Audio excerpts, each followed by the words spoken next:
बिस्मिल्लाहिर्रहमानिर्रहीम अस्सलाम वालेकुम। अल्लाह ताला से दुआ है कि अल्लाह ताला आपके रिज़्क़ में कुशवादगी करे। आज हम बनाने जा रहे हैं चावलों के आटों से पिनिया। इतनी मज़े की रेसिपी है, मैंने सोचा सर्दियां तो जा नहीं रही, क्यों ना हम आज ये भी रेसिपी शेयर कर ही दें।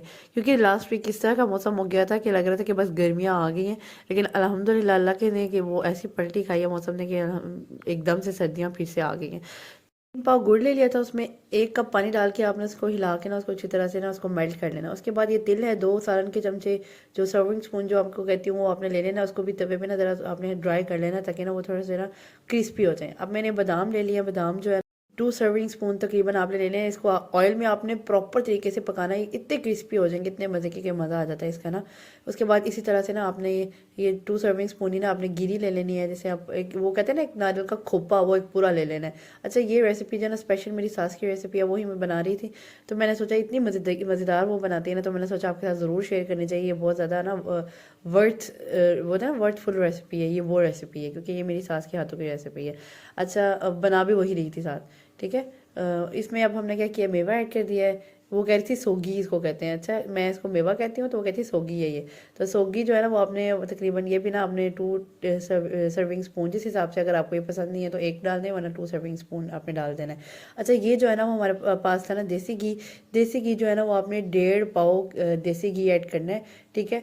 और साथ में ये जो हमने मेल्ट किया था गुड़ का शीरा, वो साथ में आपने ऐड करना है। एकदम से सारा नहीं ऐड कर देने, दोनों चीज़ें आपने ना स्टेप बाय स्टेप ऐड करनी है। पहले से आधा ऐड कर लीजिएगा, उसको इस तरह से मिक्स कर लीजिएगा क्योंकि ये गरम गरम होता है।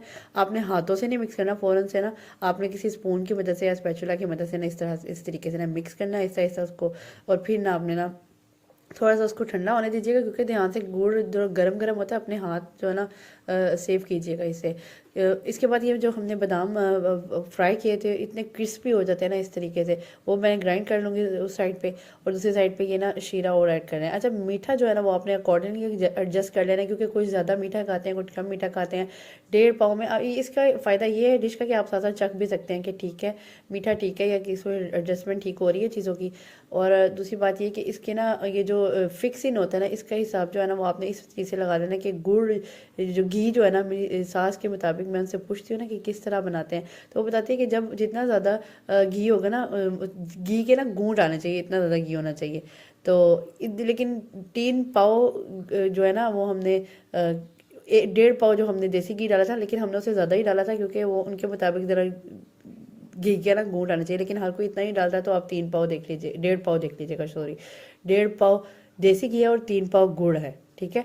उसके बाद इस तरीके से वो मुझे कहती हैं हाथों से मिक्स करो मैंने कहा अच्छा चले ठीक है, वो ना पुरानी देसी औरतें होती हैं तो उस हिसाब से वो ना उस तरीके से ही काम करती हैं, और अच्छा भी होता है ये काम ना अच्छे तरीके से। वो चम्मच से वो उस तरह नहीं मिक्स होना, लेकिन वो कहती है इस तरह से ही मिक्स होगा। तो फिर मैंने हाथों से क्या किया, पकड़ के सारा मिक्स किया उसको, एक एक चीज़ को। फिर मैं इस तरह आपको पेड़ा इस मतलब बना के दिखा रही हूँ कि इस तरह से ना बनाएंगे ना तो वो फिक्स इन हो जाएगा। इस तरीके से आपने चीज़ें डालनी है, अगर आपकी नहीं हो आपका ना घी कम है। अच्छा, ये भी आपने ख्याल रखना है जब ये बन जाएगा ना मटेरियल, फ़ौरन से 4-5 लोगों को इकट्ठा कर लेना कि आए पिनिया बनाए, वरना ये फ़ौरन से मटेरियल ना सख्त हो जाएगा, ठीक है। फटाफट से इसको बनानी है, 5-6 लोग इकट्ठे बनाएंगे तो फटाफट से बन जाएगी, वरना ये ना मटेरियल जो है ना बहुत हार्ड हो जाता है और इससे ना फिर वो मसला हो जाता है बनने में। मसले को भी सॉल्व करने का तरीका ये, आपने हल्की आंच पे ना परात को रख देना तो वो ईजीली जो है ना वो फिर खुल जाएगा तो जाएगा। लेकिन ज़्यादा बेस्ट इन ये है कि आप फ़ौरन से बना दें। आज की रेसिपी मेरी कंप्लीट है, जाती सर्दियों में ये ज़रूर ट्राई कीजिएगा। रात को ईशा की नमाज़ के बाद 1 कप दूध और साथ में एक पिन्नी खाएं और इन्जॉय करें नेक्स्ट इंशाल्लाह इसी में मज़ेदार वीडियो तक के लिए अल्लाह हाफ़िज़।